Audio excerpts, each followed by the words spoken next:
Seorang gadis miskin memberikan satu-satunya makanan miliknya kepada seorang miliuner yang menangis di jalan. Tuan, apakah Anda juga menangis karena lapar?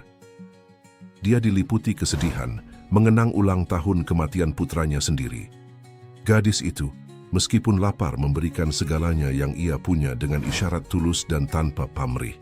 Dan dalam pertemuan yang tak terduga itu, mulai terungkap sebuah kebenaran yang telah terkubur oleh waktu dan penderitaan. Di antara hiruk-pikuk kota Jakarta, seorang gadis kecil berusia 7 tahun bernama Aisyah berlarian di antara pedagang kaki lima di pasar Tanah Abang. Tubuhnya kecil dan kurus, tetapi matanya yang besar dan bersinar menunjukkan keteguhan hati yang luar biasa. Sudah hampir 1 tahun ia hidup sendirian di jalanan ibu kota yang keras sejak ibunya Kartika tidak lagi bersamanya. Aisyah mengenakan baju lusuh yang sudah terlalu kecil untuk tubuhnya. Rambut hitamnya yang panjang terurai berantakan, diikat seadanya dengan karet gelang yang ia temukan. Ia menyusuri lorong-lorong sempit pasar, memunguti botol plastik dan kardus bekas yang bisa dijual ke pengepul. Sesekali ia berhenti di depan warung makan, menatap penuh harap pada pemilik warung, yang kadang memberinya sisa makanan. "Aisyah, sini nak," panggil Mbok Sumi, seorang penjual pecel yang selalu menyisihkan sedikit makanan untuknya. "Ini, makan dulu, sudah siang perutmu pasti kosong." Dengan mata berbinar, Aisyah mendekat dan menerima bungkusan daun pisang berisi nasi pecel. "Terima kasih, Mbok," ucapnya lembut, lalu duduk di pinggir warung untuk menikmati makanannya perlahan-lahan. Ia selalu makan dengan hati-hati, menyimpan sebagian untuk dimakan nanti malam. "Bagaimana kabarmu, nak? Semalam tidur di mana?" tanya Mbok Sumi sambil terus melayani pembeli. "Baik, Mbok. Aisyah tidur di kolong jembatan dekat sungai. Ada Pak Darmin yang menjaga, jadi aman," jawabnya polos. Mbok Sumi hanya bisa menggelengkan kepala, hatinya terenyuh melihat gadis sekecil itu harus berjuang sendirian. Ia ingin mengajak Aisyah tinggal bersamanya, tetapi rumahnya yang sempit sudah ditinggali 5 anggota keluarga. Namun ia selalu berusaha membantu sebisanya. "Nanti sore kembalilah ke sini. Mbok punya baju bekas anak tetangga. Sepertinya pas untukmu," kata Mbok Sumi. Aisyah mengangguk senang. "Terima kasih, Mbok. Aisyah akan kembali." Selesai makan, Aisyah melanjutkan perjalanannya. Hari masih panjang dan ia harus mengumpulkan cukup barang untuk dijual. Impiannya sederhana, mengumpulkan uang untuk membeli sebuah foto ibunya. Dulu ia punya satu foto kecil yang selalu dibawanya, tetapi foto itu hilang saat ia berlari menghindari petugas penertiban kota beberapa bulan lalu.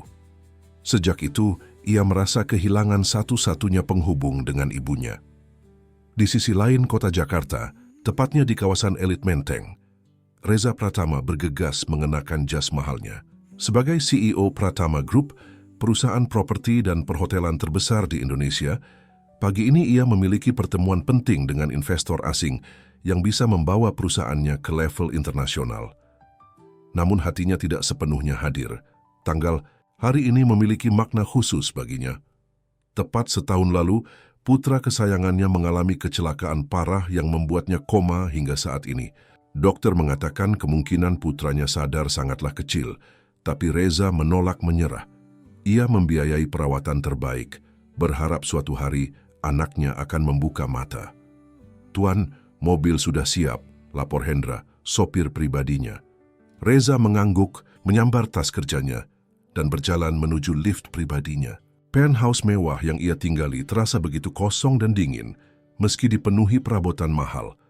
Sejak perceraiannya 5 tahun lalu dan kecelakaan putranya, Reza menenggelamkan diri dalam pekerjaan, membangun imperium bisnisnya sebagai pelarian dari rasa sakit. Saat mobil mewahnya meluncur di jalan tol, ponselnya mendadak mati. Baterai habis dan ia lupa membawa power bank. Kemudian, entah takdir atau kebetulan, kemacetan parah menghadang di depan. Sebuah truk terguling memblokir semua jalur. "Berapa lama kira-kira, Hendra?" tanya Reza tidak sabar. "Dari informasi radio mungkin 2 jam, Pak," jawab Hendra. Reza mengusap wajahnya frustasi. "Aku tidak punya waktu sebanyak itu. Meeting ini sangat penting." Ia melirik jam tangannya. "Aku akan turun di pintu keluar terdekat. aku bisa naik ojek online atau taksi dari sana. Tapi Pak, area di dekat sini bukan area yang aman. Tidak apa-apa, aku harus sampai tepat waktu. Setelah turun dari mobil, Reza berusaha memesan transportasi online. Tapi tanpa ponsel yang berfungsi, ia tak bisa melakukannya. Ia memutuskan untuk berjalan kaki, mencari taksi di jalan. Tanpa disadari, ia memasuki area Tanah Abang yang ramai dan padat. Kemeja putih dan jas hitamnya menarik perhatian di antara kerumunan. Ia terlihat jelas seperti orang kaya yang tersesat. Beberapa pasang mata menatapnya penuh selidik, membuat Reza semakin waspada.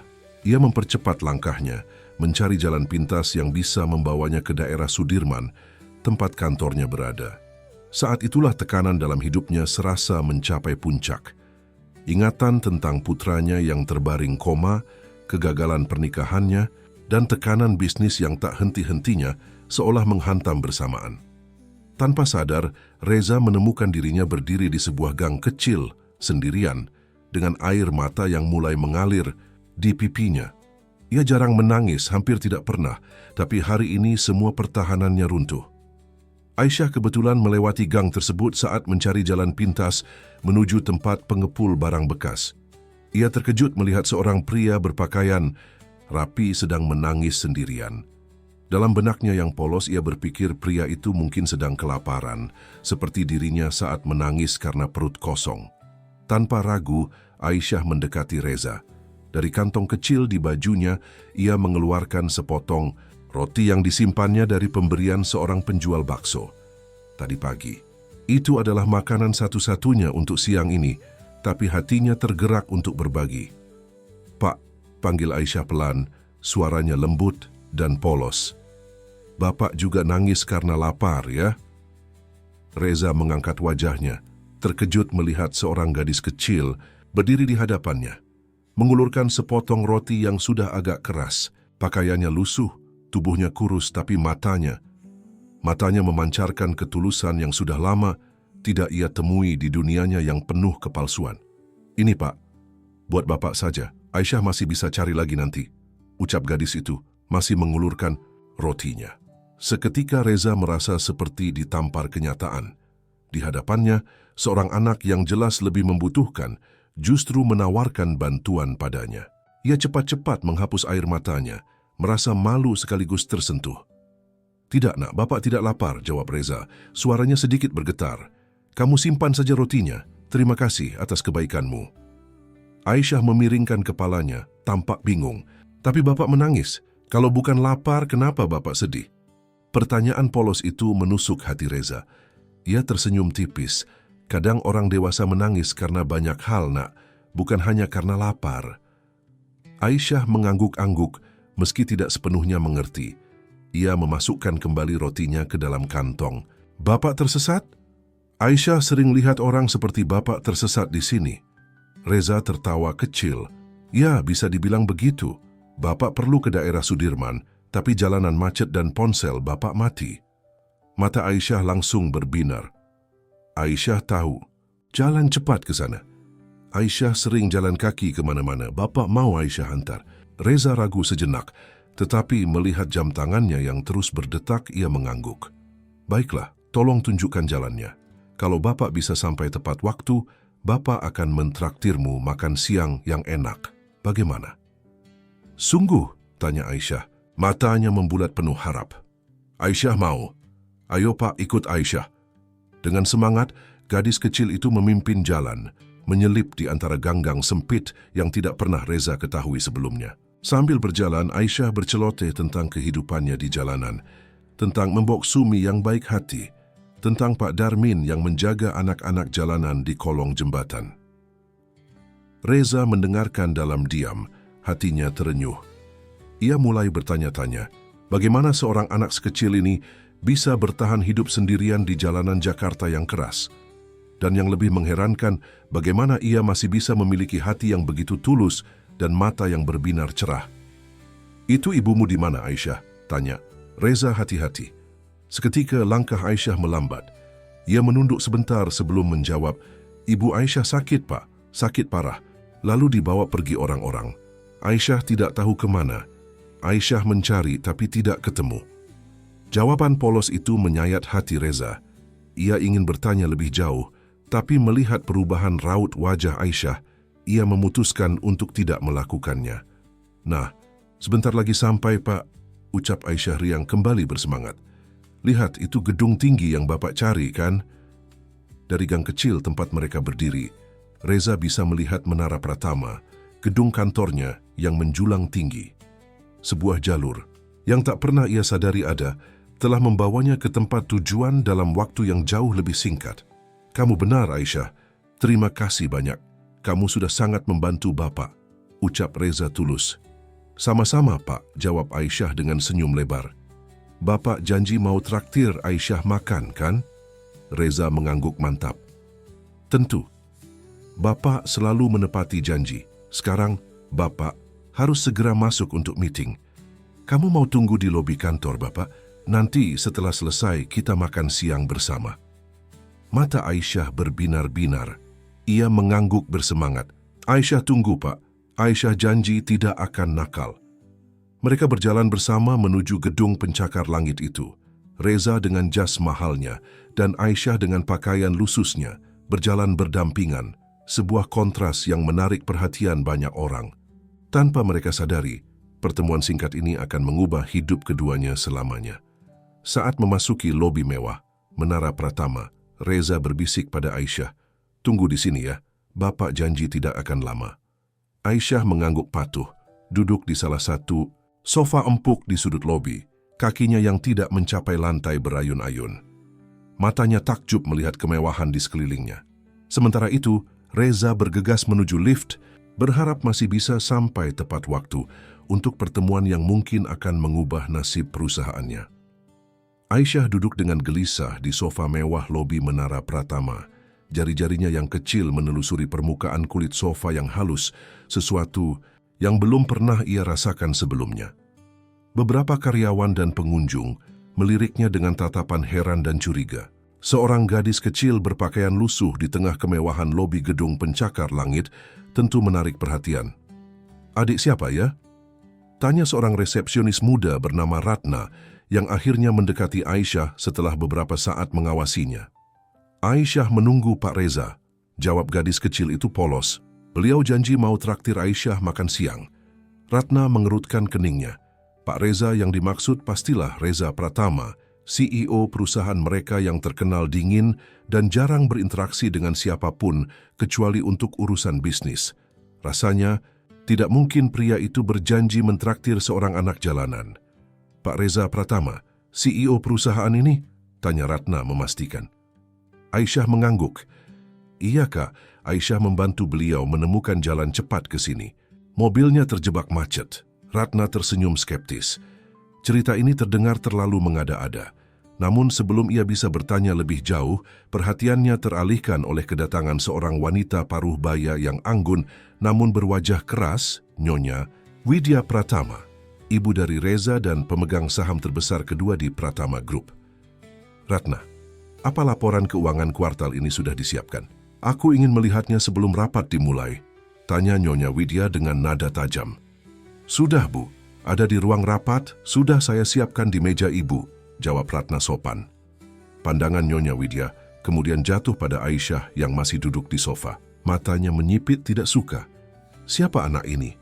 Kenapa ada anak kotor di lobi kantor kita?" tanyanya kasar. Aisyah menunduk, merasa terintimidasi oleh tatapan dan nada suara wanita itu. Ratna buru-buru menjelaskan, katanya dia sedang menunggu Pak Reza, Bu. Dia bilang Pak Reza berjanji akan mentraktirnya makan siang. Nyonya Widya tertawa sinis. "Omong kosong, Reza tidak mungkin berurusan dengan anak jalanan seperti ini. Pasti dia hanya mencari alasan untuk mengemis di sini. Suruh security mengeluarkannya sekarang juga." "Tapi Bu," Ratna mencoba membela. "Kau berani membantahku?" potong Nyonya Widya dengan mata berkilat marah. Ratna terdiam, tidak berani melanjutkan. Ia melirik Aisyah dengan tatapan menyesal. "Maaf adik kecil, kamu harus keluar dari sini," ujar Ratna pelan. Air mata mulai menggenang di pelupuk mata Aisyah. "Tapi Pak Reza janji, Aisyah sudah bantu beliau. Aisyah tidak bohong." "Jangan banyak alasan," bentak Nyonya Widya. "Pengawal, bawa anak ini keluar, sekarang juga." Dua orang petugas keamanan segera menghampiri. Salah satunya pria muda bernama Budi mendekati Aisyah dengan hati-hati. "Ayo Dik, ikut saya keluar," ujarnya, berusaha selembut mungkin, meski di bawah tatapan tajam Nyonya Widya. Tapi Pak Reza, ginwan paskas taku sekemastut. Aisyah terisak, menggenggam erat tas plastik kecilnya yang berisi semua harta bendanya, beberapa helai pakaian usang, dan sepotong roti yang tadinya ingin ia berikan pada Reza. "Sudah, jangan sebut-sebut nama anakku. Reza tidak mungkin mengenal anak kotor sepertimu," kata Nyonya Widya kejam. "Cepat bawa dia keluar, dan pastikan dia tidak bisa masuk lagi ke gedung ini." Dengan lembut namun tegas, Budi menggandeng tangan Aisyah menuju pintu keluar. Aisyah menoleh ke belakang berharap Reza akan muncul dan menyelamatkannya, tapi yang ia lihat hanyalah wajah puas Nyonya Widya dan tatapan Ibu Ratna yang tidak berdaya. Sementara itu, di lantai 28, Reza sedang memimpin pertemuan penting dengan investor dari Singapura. Ia berhasil tiba tepat waktu berkat bantuan Aisyah dan kini sedang mempresentasikan proposal pembangunan resor mewah di Pulau Belitung. Jadi, dengan konsep eco-luxury yang kami tawarkan, kami yakin resor ini akan menjadi destinasi premium pertama di Indonesia yang sepenuhnya ramah lingkungan tanpa mengorbankan kemewahan, jelas Reza dengan penuh percaya diri.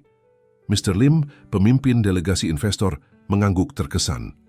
"Presentasi yang sangat menarik, Mr. Pratama. Kami melihat potensi besar dalam proyek ini. Tapi ada satu hal yang ingin saya pastikan, bagaimana dengan keterlibatan masyarakat lokal? Kami sangat mementingkan aspek sosial dalam investasi kami." Pertanyaan itu membuat Reza teringat pada Aisyah yang sedang menunggunya di bawah. Anak itu, dengan kepolosannya, telah menunjukkan kepadanya sisi Jakarta yang selama ini ia abaikan. Sebuah gagasan baru tiba-tiba muncul di benaknya.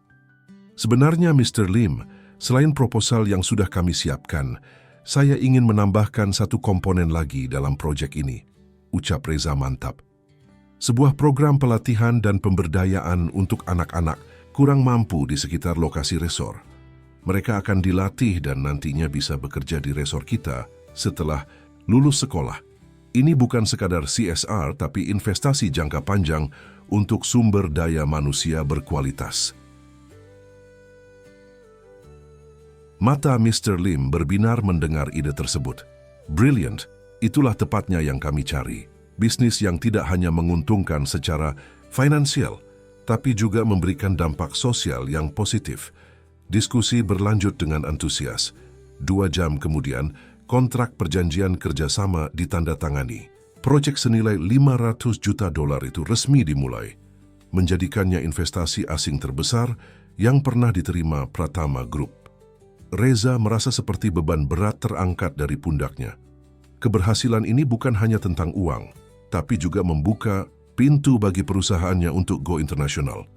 Dan anehnya, ia merasa sebagian dari keberhasilan ini ia peroleh berkat pertemuannya dengan Aisyah. Gadis kecil itu telah memberinya perspektif baru, inspirasi yang tidak terduga. Setelah mengucapkan selamat tinggal pada para investor, Reza segera menuju lift, tidak sabar untuk menemui Aisyah dan menepati janjinya. Namun, saat lift berhenti di lobi, ia tidak menemukan gadis kecil itu dimanapun. "Permisi, apa Anda melihat seorang gadis kecil menunggu di sini? Pakaiannya sedikit lusuh, rambutnya panjang," tanya Reza pada resepsionis. Ratna, yang kebetulan sedang bertugas, tampak terkejut. "Jadi benar anak itu mengenal Pak Reza? Maksud Bapak Aisyah, dia sudah tidak ada di sini, Pak. Kemana dia pergi?" "Aku berjanji akan mentraktirnya makan siang," tanya Reza, mulai merasa cemas. Ratna menggigit bibirnya, ragu untuk menjawab. "Maaf Pak, tadi Nyonya Widya melihatnya dan memerintahkan security untuk mengeluarkannya dari gedung." Wajah Reza mengeras. "Ibu saya melakukan apa?" Beliau tidak percaya bahwa gadis itu mengenal Bapak. Beliau mengira Aisyah hanya anak jalanan yang mencari kesempatan untuk mengemis. Jelas Ratna hati-hati. Reza menghela napas panjang, berusaha mengendalikan emosinya. "Di mana ibuku sekarang?" Di ruang kerjanya, Pak, lantai 30. Tanpa berkata-kata lagi, Reza kembali masuk ke dalam lift dan menekan tombol 30. Rahangnya mengeras, matanya menyiratkan kemarahan yang jarang terlihat. Namun sebelum lift tertutup, ia teringat sesuatu. "Ratna," panggilnya. "Apa kau tahu kemana arah gadis itu pergi?" "Security Budi yang mengantarnya keluar, Pak. Mungkin dia tahu." Reza mengangguk. "Tolong minta Budi menemuiku di ruangan ibuku, sekarang juga." Sementara itu, Aisyah duduk sendirian di tepi trotoar tak jauh dari Menara Pratama. Air matanya sudah mengering, digantikan oleh tatapan kosong. Ia merasa dikhianati, meski akal sehatnya mengatakan bahwa Reza mungkin tidak tahu apa yang terjadi. Tapi tetap saja, rasa sakit itu nyata. Perutnya berbunyi, mengingatkan bahwa ia belum makan sejak pagi. Dengan enggan, ia mengeluarkan roti yang disimpannya, roti yang tadinya ingin ia berikan pada Reza. Ia menatap roti itu lama, sebelum akhirnya memakannya perlahan. Budi, petugas keamanan yang mengantarnya keluar, tiba-tiba muncul di hadapannya. "Hai adik kecil, aku mencarimu," ujarnya ramah. Aisyah menatapnya waspada. "Kenapa Aisyah sudah keluar dari gedung itu?" "Pak Reza mencarimu. Dia baru saja turun dari rapat dan tidak menemukanmu di lobi," jelas Budi. Mata Aisyah membulat. "Sungguh, Pak Reza mencari Aisyah?" Budi mengangguk. "Ya, dia kelihatan marah saat tahu kamu diusir. Sekarang dia sedang bicara dengan ibunya. Dia memintaku mencarimu dan membawamu kembali." Sejenak harapan kembali menyala di mata Aisyah, namun kemudian ia teringat kata-kata kejam Nyonya Widya dan ketakutan kembali menyelimutinya. "Tapi, Ibu Pak Reza bilang Aisyah kotor. Dia tidak suka Aisyah." Budi tersenyum menenangkan. "Jangan khawatir. Pak Reza adalah bos di sana, bukan ibunya. Kalau dia bilang kamu boleh masuk, maka tidak ada yang bisa melarang. Ayo, dia sedang menunggumu." Dengan ragu-ragu, Aisyah berdiri dan mengikuti Budi kembali ke gedung. Saat mereka tiba di lobi, Ratna segera menghampiri. "Aisyah, syukurlah Budi menemukanmu," ucap Ratna lega. "Pak Reza sangat cemas. Dia masih di ruangan ibunya, tapi memintaku mengantarmu ke ruangannya untuk menunggu. Ayo." Mereka naik lift ke lantai 29, tempat ruangan CEO berada. Aisyah terpesona melihat pemandangan Jakarta dari jendela besar di ruangan Reza. Ia belum pernah melihat kota tempat tinggalnya dari ketinggian seperti ini. "Duduklah. Kamu mau minum apa? Ada jus, soda, atau susu?" tanya Ratna ramah. "Susu," jawab Aisyah pelan. Sudah lama Aisyah tidak minum susu. Ratna tersenyum dan menekan interkom. "Tolong bawakan segelas susu hangat dan beberapa kue ke ruangan Pak Reza," pesannya. Tak lama kemudian seorang office boy datang membawa nampan berisi segelas susu hangat dan piring kecil berisi aneka kue. Aisyah menatapnya dengan mata berbinar, tapi tidak berani menyentuhnya. "Makanlah," kata Ratna lembut, "ini untukmu."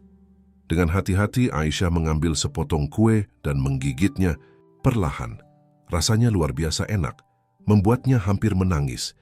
Ia menyesap susu hangatnya, merasakan kehangatan menjalar ke seluruh tubuhnya yang lelah. Sementara itu, di lantai 30, Reza berdiri berhadapan dengan ibunya. Matanya memancarkan kemarahan yang jarang terlihat. "Apa hakmu mengusir anak itu, Bu? Dia tamuku." Suara Reza terdengar dingin dan tegas. Nyonya Widya mendengus. "Tamu? Seorang anak jalanan kotor? Jangan konyol, Reza. Apa yang akan dikatakan klien kita jika melihat CEO Pratama grup berteman dengan pengemis kecil?" "Anak itu membantuku hari ini. Dia menunjukkan jalan pintas saat mobilku terjebak macet, sehingga aku bisa tiba tepat waktu untuk rapat penting tadi. Berkat dia, kita baru saja mendapatkan investasi $500 juta. Tetap saja, dia tidak pantas berada di sini. Apa kau tidak lihat bagaimana penampilannya? Dia bisa membawa penyakit, Reza." Reza menggelengkan kepalanya, tidak percaya dengan apa yang didengarnya. "Ibu, dengarkan dirimu sendiri. Dia hanya seorang anak kecil yang kebetulan tidak seberuntung kita. Dia punya hati yang baik. Jauh lebih baik dari banyak orang berpakaian mahal yang kutemui di gedung ini. Kau selalu terlalu naif, Reza. Inilah sebabnya kau hampir menghancurkan hidupmu dengan menikahi wanita dari kalangan bawah dulu. Untung saja ibu berhasil menyadarkanmu. Mendengar itu, Reza tertegun. Pernikahannya yang gagal selalu menjadi topik sensitif dan ibunya selalu menyalahkan mantan istrinya atas segala kesedihan yang ia alami. Tapi Reza tahu, jauh di dalam hatinya, bahwa perceraian mereka lebih banyak disebabkan oleh campur tangan ibunya dan ketidakmampuannya sendiri untuk berdiri melawan tekanan keluarga. Kita tidak sedang membicarakan masa laluku, Bu. Kita sedang membicarakan seorang anak kecil yang diusir secara tidak hormat dari gedung ini. Aku berjanji padanya dan aku akan menepati janjiku. Janji apa? Mentraktirnya makan. Berikan saja uang receh, dia akan senang. Reza menatap ibunya dengan tatapan yang sulit dibaca. Terkadang aku bertanya-tanya, bagaimana mungkin aku bisa memiliki ibu sekejam ini? Kata-kata itu menghantam Nyonya Widya seperti tamparan. Ia terdiam, tidak menyangka anaknya akan berbicara seperti itu padanya. Aku akan mencarinya, ucap Reza. Akhirnya berbalik untuk keluar dari ruangan. Pak, panggil Budi yang baru saja tiba. Aisyah sudah ditemukan. Dia sekarang ada di ruangan Bapak bersama Mbak Ratna. Wajah Reza langsung cerah. Terima kasih, Budi. Ia kemudian menatap ibunya sekali lagi. Kita belum selesai bicara, Bu. Tapi sekarang aku punya janji yang harus ku tepati. Dengan langkah pasti, Reza meninggalkan ruangan ibunya. Meninggalkan Nyonya Widya yang masih terkejut dengan konfrontasi yang baru saja terjadi. Di dalam hati, wanita paruh baya itu merasakan kekhawatiran yang aneh. Ada sesuatu tentang anak jalanan itu yang mengusiknya. Sesuatu yang tidak bisa ia jelaskan. Reza melangkah memasuki ruangannya dengan senyum lega saat melihat Aisyah duduk di sofa, menikmati susu dan kue yang disediakan Ratna. Gadis kecil itu tampak begitu mungil di sofa besar yang biasa digunakan untuk menerima tamu-tamu penting. Aisyah, panggil Reza lembut. Mendengar suara itu, Aisyah menoleh. Matanya langsung berbinar, tapi ada keraguan di sana. Ia masih teringat bagaimana ia diusir tadi. Maafkan aku, kata Reza tulus berjalan mendekat dan duduk di sebelah Aisyah. Aku tidak tahu kalau kau diusir. Aku sedang rapat di atas. Aisyah mengangguk pelan. Tidak apa-apa, Pak. Aisyah mengerti. Ratna yang berdiri tak jauh dari mereka tersenyum melihat interaksi keduanya. Pak, saya permisi dulu. Ada beberapa dokumen yang harus saya selesaikan. Terima kasih telah menjaga Aisyah, Ratna, ucap Reza dengan tulus. Setelah Ratna keluar, Reza kembali menatap Aisyah. Jadi aku masih berhutang makan siang padamu. Kau ingin makan apa? Apa saja yang kau suka? Apa saja boleh, Pak, jawab Aisyah malu-malu. Aisyah tidak pilih-pilih makanan. Reza tersenyum. Bagaimana kalau kita makan di restoran Hotel Pratama? Mereka punya makanan yang lezat. Tapi sebelum itu, Reza menatap pakaian Aisyah yang lusuh. Bukan karena ia malu, tapi ia ingin gadis itu merasa nyaman. Bagaimana kalau kita belikan kau beberapa pakaian baru dulu? Mata Aisyah membulat. Pakaian baru untuk Aisyah? Tentu saja. Anggap saja sebagai ucapan terima kasih karena telah membantuku hari ini. Berkatmu, aku berhasil menandatangani kontrak besar. Aisyah tampak ragu. Tapi, ibu bapak tidak akan suka. Reza menggeleng tegas. Jangan khawatir soal ibuku, ini keputusanku. Ia berdiri dan mengulurkan tangannya. Ayo, kita pergi sekarang. Aku tahu tempat bagus di mall di sebelah gedung ini. Dengan ragu-ragu, Aisyah menyambut uluran tangan Reza. Tangannya yang kecil dan kasar terasa kontras dalam genggaman Reza yang besar dan halus. Mereka berjalan bersama menuju lift, beberapa karyawan menatap heran, tapi tidak ada yang berani berkomentar melihat ekspresi tegas di wajah CEO mereka. Di sebuah butik anak-anak di mall mewah sebelah Menara Pratama, Reza meminta pramuniaga untuk membantu Aisyah memilih beberapa setel pakaian. Awalnya pramuniaga itu menatap Aisyah dengan pandangan menilai, tapi sikap Reza yang tegas membuatnya segera berubah profesional. Pilihkan yang terbaik untuknya, perintah Reza, dan juga sepatu, tas sekolah, dan perlengkapan lainnya yang mungkin dibutuhkan seorang anak perempuan seusianya. Baik, Pak, jawab pramuniaga itu sopan. Mari adik kecil, kita lihat-lihat dulu pakaiannya. Aisyah mengikuti dengan canggung, tidak terbiasa dengan perhatian seperti ini. Sementara gadis kecil itu mencoba beberapa pakaian, Reza duduk di ruang tunggu, membuka ponselnya yang sudah ia isi ulang baterainya.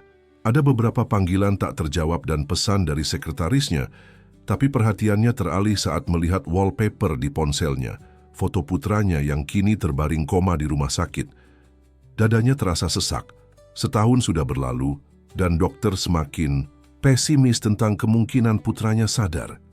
Lamunannya terhenti ketika mendengar langkah kecil mendekat. Ia mendongak dan nyaris tidak mengenali Aisyah. Gadis kecil itu kini mengenakan dress sederhana berwarna biru muda dengan motif bunga kecil, sepatu putih yang pas di kakinya, dan rambutnya yang telah disisir rapi diikat dengan pita cantik. Wajahnya yang telah dicuci bersih memancarkan kecantikan alami yang sebelumnya tersembunyi di balik debu jalanan. "Bagaimana penampilanku, Pak?" tanya Aisyah malu-malu. Reza tersenyum lebar. "Kau tampak cantik sekali, Aisyah." Pipi Aisyah merona mendengar pujian itu. "Terima kasih, Pak." Setelah membayar semua pembelian, termasuk beberapa setel pakaian tambahan, perlengkapan mandi, dan tas berisi kebutuhan sehari-hari lainnya, mereka berjalan menuju Hotel Pratama yang terhubung langsung dengan mall. Reza memilih restoran mewah di lantai atas hotel dengan pemandangan kota Jakarta yang spektakuler. "Wah," Aisyah terpesona melihat kota dari ketinggian. "Jakarta ternyata sangat besar ya, Pak." Reza mengangguk. "Ya, dan di antara kebesarannya kita sering lupa pada hal-hal kecil yang sebenarnya sangat penting." Pelayan menghampiri dengan sopan, memberikan menu. Aisyah tampak bingung melihat deretan nama makanan yang tidak ia kenal. "Biar aku pesankan yang enak untukmu," kata Reza, lalu memesan beberapa hidangan Indonesia klasik yang ia pikir akan disukai Aisyah. Soto ayam, nasi goreng spesial, dan es campur untuk pencuci mulut. Sambil menunggu makanan, Reza mulai bertanya tentang kehidupan Aisyah. Dengan polos, gadis itu menceritakan bagaimana ia tinggal bersama ibunya di sebuah kontrakan kecil di daerah Tanah Abang. Ibunya bekerja sebagai penjahit di sebuah pabrik garmen. Kehidupan mereka sederhana tapi bahagia, hingga suatu hari ibunya jatuh sakit parah. "Ibu muntah-muntah dan perutnya sakit sekali," cerita Aisyah dengan mata berkaca-kaca. "Orang-orang berpakaian putih datang dan membawa ibu pergi. Aisyah tidak diizinkan ikut. Mereka bilang, ibu harus dibawa ke tempat jauh untuk diobati." "Lalu apa yang terjadi?" tanya Reza lembut. "Aisyah tinggal dengan tetangga selama beberapa hari, tapi kemudian datang orang yang bilang akan membawa Aisyah ke panti asuhan karena ibu tidak akan kembali dalam waktu lama. Aisyah takut, jadi Aisyah kabur." Reza merasakan jantungnya seolah diremas mendengar cerita itu. "Berapa lama kau sudah hidup di jalanan, Aisyah?" Aisyah tidak tahu pasti.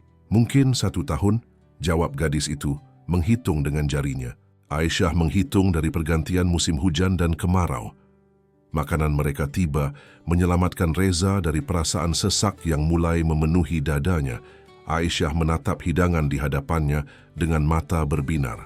Setelah berdoa singkat, kebiasaan yang diajarkan ibunya, dan masih ia jaga meski hidup di jalanan, ia mulai makan dengan lahap, namun tetap menjaga tata keramanya. "Pak," panggil Aisyah di sela makannya. "Boleh," Aisyah tanya sesuatu. "Tentu," jawab Reza. "Kenapa Bapak menangis tadi pagi? Apa Bapak sedang sedih?" Pertanyaan polos itu mengenai Reza tepat di hatinya. Ia terdiam sejenak, menimbang-nimbang apakah pantas menceritakan masalahnya pada seorang anak kecil. Tapi entah mengapa, ia merasa Aisyah akan mengerti. "Hari ini adalah hari yang khusus," jawab Reza pelan. "Putraku, Arya, mengalami kecelakaan parah setahun yang lalu. Sekarang dia terbaring di rumah sakit dan belum sadarkan diri sejak saat itu." "Seperti tidur yang sangat lama?" tanya Aisyah. Reza mengangguk. "Ya, seperti tidur yang sangat lama. Dokter bilang kemungkinan dia akan bangun sangat kecil, tapi aku tidak pernah menyerah berharap." "Pasti sangat sedih ya, Pak," ucap Aisyah tulus. Aisyah juga sedih karena tidak bisa bertemu ibu. Tapi Mbok Sumi bilang, selama kita masih bisa bernapas, selalu ada harapan. Kata-kata sederhana. Itu entah mengapa meresap ke dalam hati Reza. Memberikan penghiburan yang tidak ia dapatkan dari konsultan-konsultan mahal atau teman-teman bisnisnya. Mungkin karena ketulusan di baliknya, atau mungkin karena seorang anak yang telah mengalami kesulitan luar biasa masih bisa begitu optimis. Mbok Sumi kedengarannya orang yang bijaksana, komentar Reza. Iya, dia sangat baik, selalu memberi Aisyah makanan dan nasihat. Aisyah ingin seperti dia kalau sudah besar nanti. Setelah makan, Reza mengajak Aisyah kembali ke kantornya. Ada beberapa dokumen yang harus ia tanda tangani sebelum pulang. Aisyah menurut, mengikuti Reza dengan tas berisi pakaian barunya. Di lobi Menara Pratama, mereka berpapasan dengan Nyonya Widya yang baru saja akan meninggalkan gedung. Wanita paruh baya itu terkejut melihat Aisyah yang penampilannya sudah berubah drastis, berdiri di samping putranya. Reza, kau masih bersama anak itu? Tanyanya tajam. Ya, Bu. Kami baru saja makan siang bersama dan aku membelikannya beberapa pakaian, jawab Reza tenang. Nyonya Widya menatap Aisyah dari atas ke bawah dengan tatapan menilai. Setidaknya dia sudah terlihat lebih pantas sekarang. Tapi apa rencanamu selanjutnya?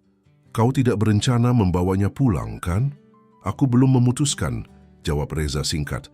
Tapi yang jelas, aku tidak akan membiarkannya kembali ke jalanan. Jangan konyol, Reza. Kau bisa menyumbang ke panti asuhan kalau kau memang ingin membantu anak-anak seperti dia. Tidak perlu melibatkan diri secara pribadi seperti ini. Aisyah menggenggam tangan Reza erat, takut akan kehadiran wanita yang telah mengusirnya sebelumnya. Reza membalas genggaman itu, memberikan ketenangan. Aku bisa mengurus diriku sendiri. Bu, sekarang kami harus ke atas. Ada beberapa dokumen yang harus kuselesaikan. Nyonya Widya mendengus, tapi tidak berkata apa-apa lagi. Matanya terus mengikuti Reza dan Aisyah hingga mereka masuk ke dalam lift. Di ruangan Reza, Aisyah duduk di sofa sambil membolak-balik majalah bisnis yang tidak ia mengerti, sementara Reza menyelesaikan pekerjaannya. Tidak sengaja, Aisyah menjatuhkan majalah tersebut, yang kemudian mengenai tas kerja Reza yang terbuka di lantai. Beberapa dokumen berhamburan. Maaf, Pak, seru Aisyah panik, segera berlutut untuk memunguti kertas-kertas tersebut. Tidak apa-apa, Aisyah. Biar ku bantu, kata Reza, ikut berlutut di samping gadis itu. Saat memunguti dokumen-dokumen tersebut, tangan kecil Aisyah terhenti pada sebuah foto yang terselip di antara kertas-kertas itu. Foto seorang wanita muda cantik dengan senyum lembut. Wajahnya terasa sangat familiar bagi Aisyah. Jantungnya berdetak cepat saat ia menyadari siapa wanita itu. Ibu, bisiknya pelan, nyaris tidak terdengar. Reza yang sedang memunguti dokumen lain mendongak. Apa? Dengan tangan gemetar, Aisyah mengangkat foto itu. Ini Ibu Aisyah. Reza terdiam menatap foto di tangan Aisyah dengan bingung. Apa tidak mungkin? Itu Kartika, mantan istriku. Ini Ibu Aisyah, ulang gadis kecil itu kini dengan suara lebih tegas. Matanya berkaca-kaca, jarinya mengelus wajah di foto dengan penuh kerinduan. Ini benar-benar Ibu. Aisyah tidak mungkin salah. Reza mengambil foto itu dengan tangan gemetar. Ia menatap wajah familiar yang sudah lama tidak ia lihat. Kartika, wanita yang pernah ia cintai sepenuh hati, yang 5 tahun lalu meninggalkannya setelah pertengkaran hebat yang dipicu oleh campur tangan ibunya. Kartika yang menghilang tanpa jejak setelah perceraian mereka. Tidak mungkin, gumam Reza, lebih kepada dirinya sendiri. Ia menatap Aisyah lekat-lekat, mencari kemiripan antara gadis itu dengan Kartika, dan memang ada mata besar yang sama, bentuk bibir yang serupa, bahkan caranya tersenyum. Siapa nama lengkap ibumu Aisyah? Tanya Reza, suaranya bergetar. Kartika. Dewi, jawab Aisyah lancar, tapi orang-orang memanggilnya Butika. Jawaban itu seperti petir yang menyambar Reza. Kartika Dewi, tidak ada keraguan lagi. Itu memang mantan istrinya. Tapi bagaimana mungkin saat mereka bercerai Kartika tidak sedang hamil? Atau mungkinkah... Berapa umurmu sekarang Aisyah? Tanya Reza lagi, mencoba menghitung dalam kepalanya. 7 tahun, jawab Aisyah. Ulang tahun Aisyah bulan depan, tanggal 15 September. Reza menghitung cepat. Jika Aisyah berusia 7 tahun, maka ia lahir sekitar 8 bulan setelah perceraian mereka. Itu berarti saat Kartika meninggalkannya, wanita itu sedang mengandung tanpa sepengetahuannya. Ya Allah, bisik Reza, tubuhnya tiba-tiba lemas. Ia duduk di lantai, masih memegang foto Kartika, sementara pikirannya berkecamuk. "Pak, Bapak tidak apa-apa?" tanya Aisyah khawatir, melihat wajah Reza yang pucat. Reza menatap Aisyah dengan pandangan yang sulit diartikan, campuran antara keterkejutan, kebingungan, dan sesuatu yang lebih dalam, sebuah pengharapan. "Aisyah," ucapnya pelan, Aku rasa kita perlu bicara lebih banyak tentang ibumu." Tepat saat itu, pintu ruangan terbuka dengan kasar. Nyonya Widya berdiri di ambang pintu, wajahnya merah menahan amarah. Matanya langsung tertuju pada foto di tangan Reza, dan kemudian pada Aisyah yang duduk di lantai di sampingnya. "Apa yang kalian lakukan?" tanyanya tajam. Reza berdiri secara naluriah memposisikan dirinya di antara Aisyah dan ibunya. "Ibu, ini bukan saat yang tepat. Kami sedang..." "Itu foto siapa di tanganmu?" potong Nyonya Widya berjalan mendekat. Ketika melihat wajah di foto tersebut, matanya membelalak. "Kartika, kenapa kau masih menyimpan foto wanita itu?" "Itu ibuku," ucap Aisyah pelan namun jelas, berdiri di belakang Reza. "Itu foto ibu Aisyah." Wajah Nyonya Widya seketika berubah pucat. Matanya beralih dari foto ke wajah Aisyah, seolah baru menyadari sesuatu. Tidak mungkin." "Bu, aku rasa kita perlu bicara," kata Reza serius, "secara pribadi." Nyonya Widya tampak gugup, sesuatu yang sangat jarang terlihat pada wanita yang biasanya selalu percaya diri itu. "Tidak ada yang perlu dibicarakan. Anak ini jelas berbohong. Mana mungkin dia anak Kartika?" "Aisyah tidak bohong," protes gadis kecil itu dengan suara bergetar. "Ini benar-benar foto ibu."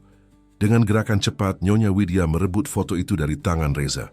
"Cukup, aku tidak mau mendengar omong kosong ini lagi." Ia menatap Aisyah dengan tatapan dingin. "Kau hanya anak jalanan yang mencari perhatian. Jangan pikir kau bisa memanipulasi putraku dengan kebohonganmu."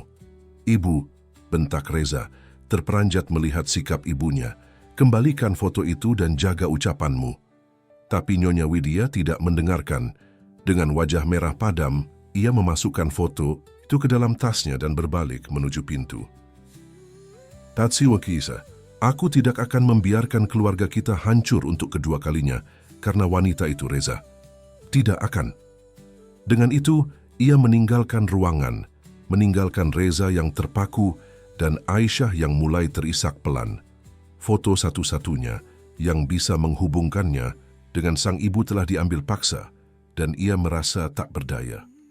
Reza berlutut di hadapan Aisyah, mengusap air mata yang mulai mengalir di pipi gadis kecil itu. "Jangan menangis, Aisyah. Aku berjanji akan mendapatkan foto itu kembali untukmu. Dan lebih dari itu," ia menarik napas dalam-dalam, "aku berjanji akan mencari tahu apa yang sebenarnya terjadi pada ibumu." Malam telah larut ketika mobil Reza memasuki pekarangan rumahnya di kawasan elit Pondok Indah. Rumah mewah bergaya modern minimalis itu biasanya terasa kosong dan dingin bagi Reza, tapi malam ini berbeda. Di sampingnya, Aisyah tertidur pulas di kursi penumpang, kelelahan setelah hari yang panjang dan penuh emosi. Reza menatap wajah polos gadis kecil itu. Benarkah Aisyah adalah putrinya dengan Kartika? Jika benar, mengapa Kartika tidak pernah memberitahunya? Dan lebih penting lagi, apa yang sebenarnya terjadi pada Kartika hingga Aisyah harus hidup sendirian di jalanan? Dengan hati-hati, Reza mengangkat tubuh mungil Aisyah dari mobil. Gadis itu bergerak sedikit dalam tidurnya, tapi tidak terbangun. Reza membawanya masuk ke dalam rumah, disambut oleh Bi Inah, asisten rumah tangga yang telah bekerja padanya selama bertahun-tahun. "Astaga, Pak, Reza, siapa anak ini?" tanya Bi Inah terkejut. Dia sedang tidur," bisik Reza. "Tolong siapkan kamar tamu untuk dia, Bi. Dan bisa tolong ambilkan tas belanjaannya di mobil?" Bi Inah mengangguk meski masih dipenuhi tanda tanya. Ia bergegas menyiapkan kamar tamu di lantai 2. tepat di sebelah kamar Reza. Setelah membaringkan Aisyah di tempat tidur dan menyelimutinya, Reza duduk di tepi ranjang, menatap gadis kecil itu dengan berbagai perasaan berkecamuk di dadanya. Jika Aisyah benar-benar putrinya, berarti selama 7 tahun ini ia telah kehilangan kesempatan untuk melihat putrinya tumbuh. 7 tahun yang tidak akan pernah bisa ia dapatkan kembali. "Pak," panggil Bi Inah pelan dari ambang pintu. "Maaf, tapi siapa anak ini sebenarnya? Apa dia kerabat Bapak?" Reza menghela napas panjang. "Bi, ini mungkin akan terdengar gila, tapi aku punya alasan kuat untuk percaya bahwa dia adalah putriku." Mata Bi Inah membelalak. "Putri Bapak? Maksud Bapak dengan Bu Kartika?" Reza mengangguk. "Ya, namanya Aisyah. Dia bilang ibunya adalah Kartika Dewi, dan ia mengenali foto Kartika yang aku simpan." "Ya Allah!" Bi Inah menutup mulutnya dengan tangan, terkejut. "Tapi bagaimana mungkin? Bukankah saat bercerai Bu Kartika tidak..." "Aku juga tidak tahu, Bi," potong Reza. "Tapi jika dihitung dari usianya, Kartika pasti sudah mengandung saat kami berpisah. Entah mengapa dia menyembunyikannya dariku." Bi Inah menatap Aisyah yang tertidur dengan tatapan iba. Kasihan sekali anak ini. Hidup di jalanan padahal punya ayah seperti Bapak. Apa yang terjadi pada Bu Kartika? "Itulah yang ingin aku cari tahu," jawab Reza. Matanya menyiratkan tekad kuat. Aisyah bilang, ibunya jatuh sakit parah dan dibawa pergi oleh orang-orang berbaju putih. Aku perlu mencari tahu rumah sakit mana yang merawat Kartika dan bagaimana keadaannya sekarang. Bapak yakin akan melakukan ini. Nyonya Widya pasti tidak akan... "Aku tidak peduli apa kata ibuku," tegas Reza. "Jika Aisyah benar-benar putriku, aku punya tanggung jawab terhadapnya.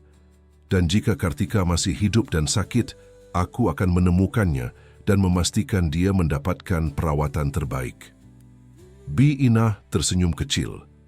Sudah lama ia tidak melihat tekad sekuat ini di mata majikannya. Sejak perceraiannya dengan Kartika dan kecelakaan putranya dari pernikahan kedua, Arya, Reza seolah kehilangan semangat hidupnya. Tapi kini mata itu kembali hidup. "Baiklah Pak, saya akan membantu sebisa mungkin," ucap Bi Inah. "Sekarang Bapak istirahatlah, besok pasti akan jadi hari yang panjang." Reza mengangguk, masih menatap wajah tidur Aisyah. "Terima kasih, Bi. Dan tolong jangan beritahu siapapun tentang ini dulu, termasuk ibuku jika dia menelepon." "Baik, Pak." Setelah Bi Inah keluar, Reza masih duduk di sana beberapa saat, memperhatikan setiap detail wajah Aisyah. Hidungnya, bentuk bibirnya, bahkan alisnya. Semakin ia perhatikan, semakin ia melihat perpaduan antara dirinya dan Kartika pada wajah gadis kecil itu. Bagaimana mungkin ia tidak menyadarinya sejak awal? Dengan lembut, Reza mengusap rambut Aisyah sebelum beranjak keluar. Di kamarnya sendiri, ia tidak bisa tidur. Pikirannya dipenuhi pertanyaan-pertanyaan yang membutuhkan jawaban. Ia meraih ponselnya dan menghubungi seseorang yang ia tahu bisa dipercaya. Budi, mantan rekan kerjanya yang kini menjadi detektif swasta. "Budi, maaf mengganggu malam-malam," ucap Reza saat panggilan tersambung. "Aku butuh bantuanmu untuk menyelidiki sesuatu. Ini sangat penting dan bersifat pribadi." Di ujung telepon Budi menyanggupi. Mereka berjanji untuk bertemu besok pagi. Keesokan harinya, Aisyah terbangun di kamar yang tidak ia kenal. Untuk sesaat, ia panik hingga ingatan tentang kejadian kemarin kembali padanya. Ia menatap sekelilingnya dengan takjub. Kamar luas dengan tempat tidur empuk, lemari besar, dan jendela yang menghadap ke taman belakang yang indah. Sebuah ketukan pelan terdengar di pintu dan Bi Inah masuk dengan senyum ramah. "Sudah bangun, Dok? Bagaimana tidurmu?" Aisyah tersenyum malu-malu. "Nyenyak sekali, Bu, tempat tidurnya empuk." Bi Inah tertawa kecil. "Tentu saja. Ayo mandi dulu, airnya sudah Bibi siapkan hangat. Lalu kita sarapan." Pak Reza sudah menunggu di bawah. Dengan bantuan Bi Inah, Aisyah mandi dan berganti pakaian. Dengan salah satu dress baru yang dibelikan Reza kemarin, ia masih merasa seperti bermimpi. Baru kemarin pagi ia bangun di kolong jembatan Dan sekarang ia berada di rumah mewah dengan kamar sendiri dan pakaian baru. Di ruang makan, Reza sedang menikmati kopi sambil membaca koran. Wajahnya cerah saat melihat Aisyah menuruni tangga bersama Bi Inah. "Selamat pagi, Aisyah," sapa Reza hangat. "Bagaimana tidurmu?" "Nyenyak sekali, Pak. Terima kasih," jawab Aisyah sopan, duduk di kursi yang ditunjukkan Bi Inah. Sarapan pagi itu berlangsung hangat. Aisyah menikmati nasi goreng buatan. Bi Inah dengan lahap sesekali menjawab pertanyaan Reza tentang kesehariannya di jalanan. Reza mendengarkan dengan seksama, berusaha memahami kehidupan yang telah dijalani gadis kecil itu selama ini. "Aisyah," ucap Reza setelah mereka selesai sarapan. "Hari ini aku harus pergi menemui seseorang. Ini tentang ibumu. Aku ingin mencari tahu apa yang terjadi padanya dan di mana dia sekarang." Mata Aisyah langsung berbinar penuh harap. "Sungguh, Pak, Bapak akan membantu Aisyah mencari ibu?" Reza mengangguk. "Ya, tapi aku perlu kau menceritakan sedetail mungkin tentang hari saat ibumu dibawa pergi. Kau ingat nama rumah sakit atau tempat ibumu dibawa?" Aisyah mengerutkan kening, berusaha mengingat. Aisyah tidak tahu nama rumah sakitnya, tapi Aisyah ingat mobilnya berwarna putih dengan tulisan merah dan tempatnya jauh. Orang-orang bilang tempatnya jauh sekali di luar kota. "Baiklah, itu awal yang bagus," kata Reza menenangkan. "Sekarang bisakah kau ingat apa yang terjadi sebelum ibumu sakit? Apakah dia makan atau minum sesuatu yang aneh?" Aisyah terdiam sejenak, mencoba mengingat. Ibu menerima kiriman, sebuah kotak kecil berwarna ungu dengan pita perak. Aisyah ingat karena kotaknya sangat cantik. Di dalamnya ada coklat. Ibu sangat senang karena jarang mendapat hadiah. Tapi setelah makan coklat itu, ibu langsung sakit. Perutnya sakit sekali, dan dia muntah-muntah. Reza merasakan perutnya menegang. Kotak ungu dengan pita perak. Itu terdengar seperti kemasan khas dari Violet Chocolatier, toko coklat mahal yang sering digunakan ibunya untuk mengirim hadiah pada rekan bisnis. "Apa ada kartu atau pesan di kotak itu?" tanya Reza, berusaha menjaga suaranya tetap tenang meski jantungnya berdetak cepat. Aisyah mengangguk. "Ada." Tapi Aisyah tidak bisa membaca tulisannya. Ibu membacanya dan tersenyum. Ibu bilang, "Akhirnya dia mau menerimaku." Kata-kata itu seperti pukulan telak bagi Reza. Jika dugaannya benar, maka coklat itu dikirim atas nama dirinya untuk membuat Kartika percaya bahwa Reza akhirnya menerimanya kembali. Tapi Reza tidak pernah mengirim coklat apapun pada Kartika setelah perceraian mereka. "Terima kasih, Aisyah. Kau sangat membantu," ucap Reza, berusaha menenangkan gejolak di hatinya. "Hari ini kau akan tinggal di rumah bersama Bi Inah. Aku janji akan pulang secepat mungkin dan membawa kabar tentang ibumu." Aisyah mengangguk patuh, meski ada kekhawatiran di matanya. "Bapak janji akan kembali kan? Aisyah tidak akan ditinggal sendiri lagi?" Hati Reza terenyuh mendengar pertanyaan itu. Ia berlutut di hadapan Aisyah, menatap mata gadis kecil itu dengan sungguh-sungguh. "Aku berjanji, Aisyah, aku akan kembali. Kau tidak sendirian lagi sekarang." Setengah jam kemudian, Reza duduk berhadapan dengan Budi di sebuah kafe kecil di daerah Kemang. Budi, pria berusia awal 40-an dengan wajah tegas namun ramah, mendengarkan dengan seksama cerita Reza. "Jadi kau yakin anak itu putrimu dengan Kartika?" tanya Budi setelah Reza selesai bercerita. "Aku belum 100% yakin, tapi semua petunjuk mengarah ke sana," jawab Reza. Wajahnya, usianya, dan yang paling meyakinkan, dia mengenali foto Kartika dan menyebutkan nama lengkapnya. Budi mengangguk, mencatat beberapa hal di notesnya. "Dan kau mencurigai ibumu terlibat dalam sakitnya Kartika?" Reza menghela napas berat. "Aku tidak ingin berprasangka buruk, tapi ibuku memang sangat menentang hubunganku dengan Kartika dulu. Dia melakukan berbagai cara untuk memisahkan kami, dan pada akhirnya berhasil. Jika dia tahu Kartika mengandung anakku." "Aku mengerti," potong Budi. "Oke, ini yang akan kulakukan. Pertama, aku akan mencari data pasien bernama Kartika Dewi di semua rumah sakit di Jakarta dan sekitarnya dalam rentang waktu 1 tahun terakhir. Kedua, aku akan menyelidiki Violet Chocolatier. mencari tahu siapa yang memesan coklat untuk dikirim ke alamat Kartika sekitar waktu kejadian. Dan ketiga, aku akan menyelidiki apakah ada laporan keracunan makanan atau zat berbahaya lainnya yang terkait dengan coklat dalam periode yang sama. Terima kasih, Budi. Aku tahu ini banyak, tapi hei, ini yang kulakukan, Reza. Lagi pula kau sudah banyak membantuku dulu. Sekarang giliranku, ucap Budi menenangkan. Oh, dan satu hal lagi. Apa kau sudah mempertimbangkan untuk melakukan tes DNA? Itu akan memberi kepastian apakah Aisyah benar-benar putrimu atau bukan. Reza mengangguk. Ya, aku sudah memikirkannya. Aku akan mengatur tes DNA hari ini juga. Tapi jujur, Budi, dalam hatiku, aku sudah yakin dia putriku. Ada sesuatu dalam matanya, caranya tersenyum. Aku bisa merasakannya. Budi tersenyum penuh pengertian. Ikuti nalurimu, tapi tetap kumpulkan bukti-bukti konkret. Terutama jika kau berniat menghadapi ibumu dengan tuduhan serius. Setelah pertemuan itu, Reza tidak langsung pulang. Ia menuju ke klinik pribadi milik temannya, Dr. Surya, untuk mengatur tes DNA. Kemudian, dengan keberanian yang ia kumpulkan, ia mengarahkan mobilnya ke rumah mewah di kawasan Menteng, rumah ibunya. Nyonya Widya terkejut melihat kedatangan putranya yang tidak direncanakan. Reza, ada apa? Bukankah seharusnya kau di kantor? Kita perlu bicara, Bu, ucap Reza tegas melangkah masuk tanpa menunggu undangan. Di ruang tamu yang mewah, Reza duduk berhadapan dengan ibunya. Tanpa basa-basi, ia mengeluarkan ponselnya dan menunjukkan foto Aisyah yang ia ambil tadi pagi saat gadis itu tertidur. Anak ini, Bu, namanya Aisyah.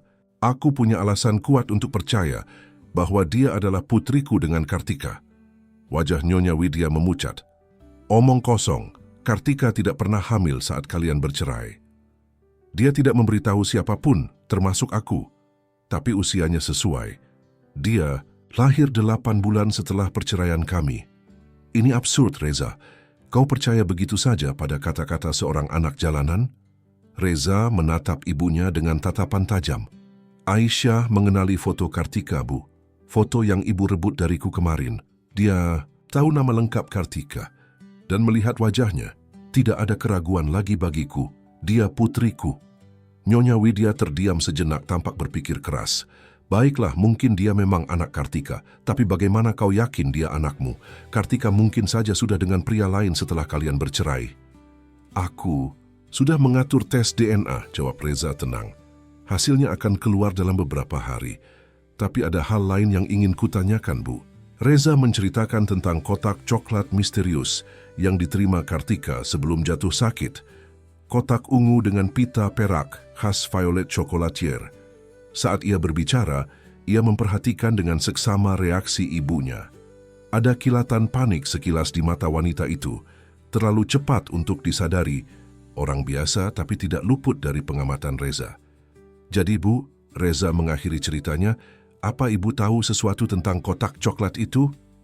Nyonya Widya tersenyum dingin. Kenapa aku harus tahu? Sudah bertahun-tahun aku tidak berhubungan dengan wanita itu.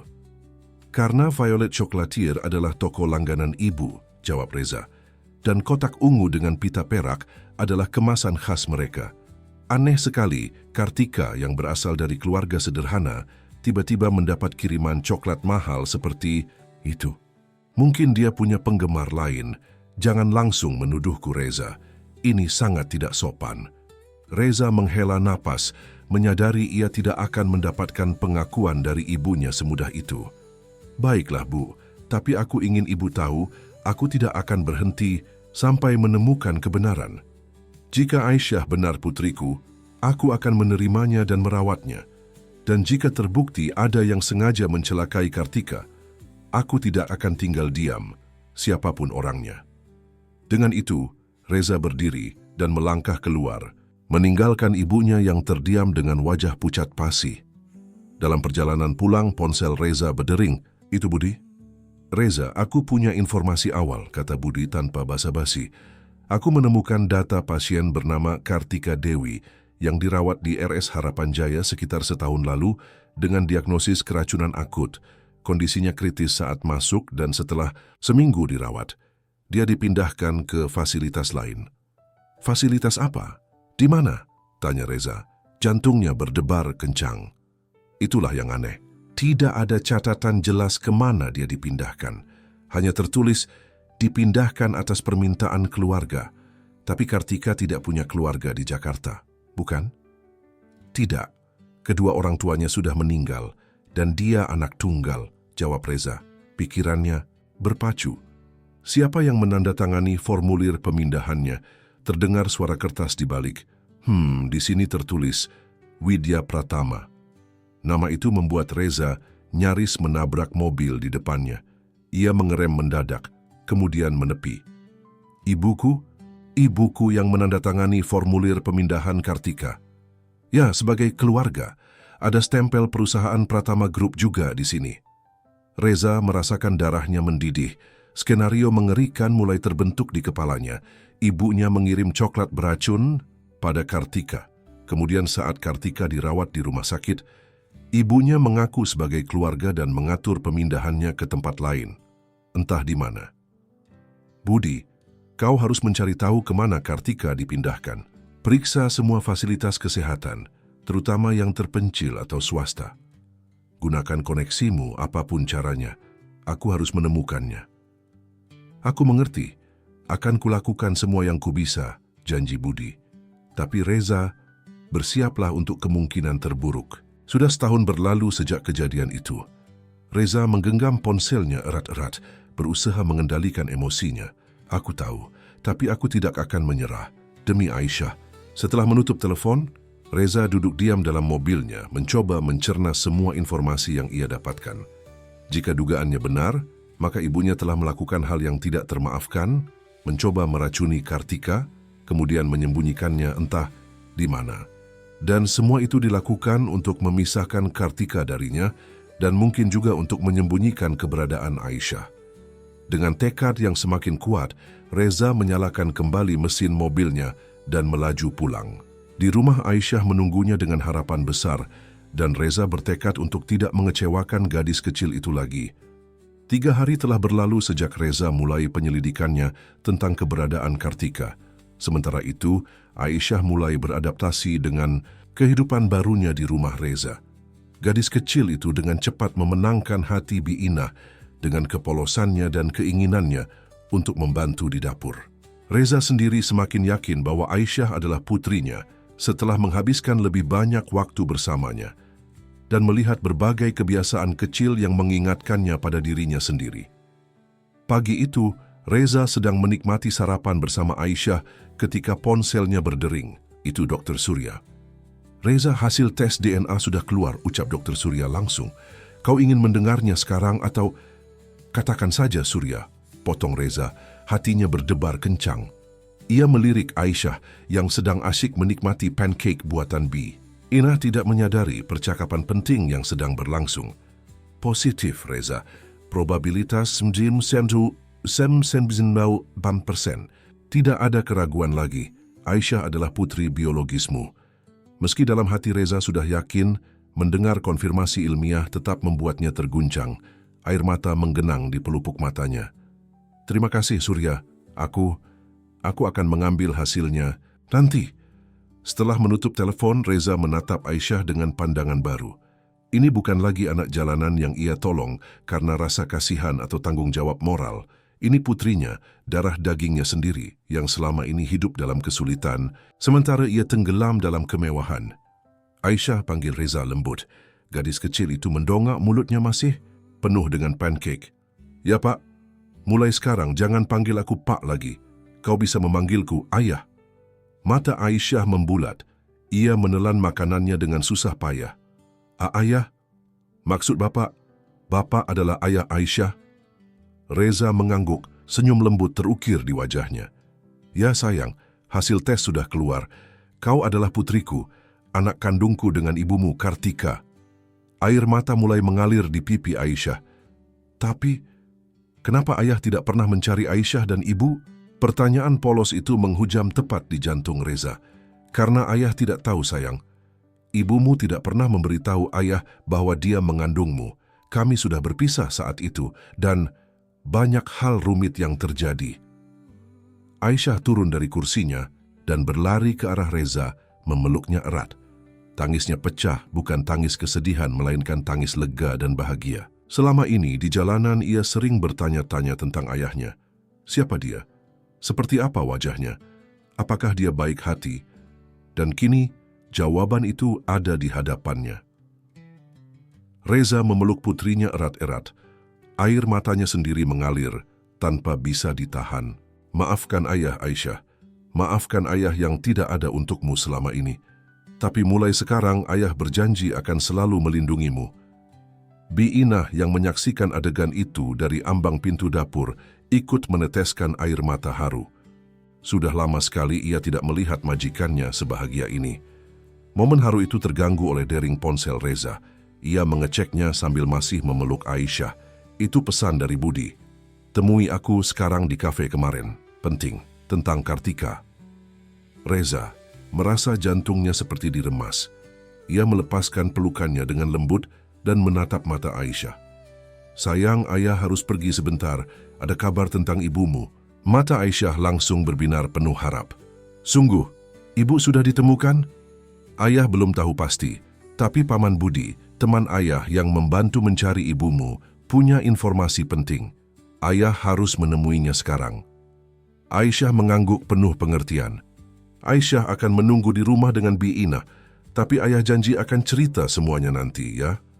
Reza mencium kening putrinya dengan sayang. Ayah janji. Setengah jam kemudian, Reza duduk berhadapan dengan Budi di kafe yang sama tempat mereka bertemu beberapa hari lalu. Wajah Budi terlihat serius dan sedikit lelah, menandakan ia telah bekerja keras untuk penyelidikan ini. Jadi, apa yang kau temukan? Tanya Reza langsung. Budi menyodorkan sebuah map. Ini semua dokumen yang berhasil kukumpulkan. Aku berhasil melacak kemana Kartika dipindahkan, sebuah fasilitas kesehatan swasta di pinggiran Bogor, Wisma Sejahtera. Wisma Sejahtera? Aku tidak pernah dengar tempat itu. Karena itu bukan rumah sakit biasa, ini lebih seperti panti rehabilitasi tertutup untuk pasien-pasien dengan kondisi mental atau fisik tertentu. Tapi yang aneh, tempat ini sangat eksklusif dan dijaga ketat. Sangat sulit mendapatkan informasi tentang pasien di sana. Reza membuka map dan melihat foto-foto sebuah bangunan besar bergaya kolonial yang dikelilingi tembok tinggi dan pepohonan lebat. Kau yakin Kartika dibawa ke sini? 100% yakin, angguk Budi. Aku menemukan dokumen transfer pembayaran dari rekening pribadi ibumu ke Wisma Sejahtera. Pembayaran reguler setiap bulan selama setahun terakhir, dengan catatan untuk perawatan KD, Kartika Dewi. Reza merasa darahnya mendidih. Jadi ibuku memang terlibat. Dia sengaja menyembunyikan Kartika di tempat itu. Ada lagi yang lebih mencurigakan, lanjut Budi. Aku menemukan transaksi lain dari rekening ibumu ke seseorang bernama Ahmad Kusuma, seorang karyawan di Violet Chocolatier, tepat sehari sebelum Kartika masuk rumah sakit karena keracunan. Reza mengepalkan tangannya erat-erat, berusaha mengendalikan amarahnya. Jadi benar, ibuku meracuni Kartika kemudian menyembunyikannya di tempat terpencil itu. Kita belum bisa memastikan bahwa ibumu sendiri yang merencanakan peracunan itu, kata Budi hati-hati. Tapi ya, bukti-bukti yang ada mengarah ke sana. Apa kondisi Kartika sekarang? Apa dia baik-baik saja? Tanya Reza, suaranya bergetar. Budi menggeleng pelan. Aku belum bisa mendapatkan informasi detailnya. Wisma Sejahtera sangat tertutup untuk orang luar. Tapi dari yang kudengar dari salah satu perawat yang berhasil kukontak, Kartika masih hidup, tapi kondisinya tidak baik. Apa maksudmu tidak baik? Racun yang masuk ke tubuhnya sangat kuat. Meski berhasil diselamatkan, racun itu meninggalkan efek permanen pada sistem sarafnya. Dia mengalami kelumpuhan parsial dan gangguan mental. Reza merasa seperti dihantam palu godam. Ia membayangkan Kartika yang dulu ceria dan penuh semangat, kini terbaring lemah dan tidak berdaya di sebuah fasilitas terpencil. Dan semua itu karena ibu kandungnya sendiri. Aku harus menemuinya, ucap Reza tegas. Hari ini juga. Tidak semudah itu, Reza. Tempat itu memiliki keamanan ketat. Kau tidak bisa masuk begitu saja. Apalagi jika ibumu memang sengaja menyembunyikan Kartika di sana. Aku tidak peduli. Aku akan mencari cara. Bagaimana dengan bukti-bukti yang kau kumpulkan? Apa cukup kuat untuk melaporkan ibuku ke polisi? Budi terlihat ragu. Secara hukum, bukti-bukti ini masih bersifat sirkumstansial. Kita membutuhkan bukti lebih kuat bahwa ibumu memang berniat meracuni Kartika. Kita perlu keterangan dari Ahmad Kusuma, karyawan Violet Chocolatier itu. Aku sudah mencoba menghubunginya, tapi dia sepertinya sudah tidak bekerja di sana lagi sejak beberapa bulan lalu. Cari dia, perintah Reza. Gunakan semua sumber daya yang kau butuhkan, sementara itu aku akan ke Wisma Sejahtera hari ini juga. Reza, sebaiknya kau tidak pergi sendiri. Biarkan aku menemanimu. Aku punya kenalan di kepolisian yang mungkin bisa membantu jika terjadi sesuatu. Reza mengangguk setuju. Baiklah. Tapi aku harus pulang dulu, memberitahu Aisyah dan memastikan dia aman. Aku khawatir ibuku akan melakukan sesuatu jika tahu aku sudah mengetahui semuanya. Sebaiknya kau pindahkan Aisyah ke tempat aman untuk sementara. Mungkin ke rumah temanmu yang ibumu tidak kenal. Benar, aku akan mengatur semuanya. Dengan tekad bulat, Reza kembali ke rumahnya. Di perjalanan ia menelepon Ratna, sekretarisnya yang telah menunjukkan kebaikan pada Aisyah saat insiden di kantor beberapa hari lalu. Ratna, aku butuh bantuan pribadimu, ucap Reza setelah menjelaskan situasinya secara singkat. Apa kau bisa menjaga Aisyah di rumahmu untuk beberapa hari? Ini sangat penting dan rahasia. Ratna, yang sudah menganggap Aisyah seperti adiknya sendiri, langsung setuju. Tentu, Pak. Saya akan menjaganya dengan baik. Kapan saya harus menjemputnya? Aku akan mengantarnya ke rumahmu sore ini. Terima kasih banyak, Ratna. Aku sangat menghargai bantuanmu. Sesampainya di rumah, Reza menemui Aisyah yang sedang menggambar di ruang keluarga bersama Biina.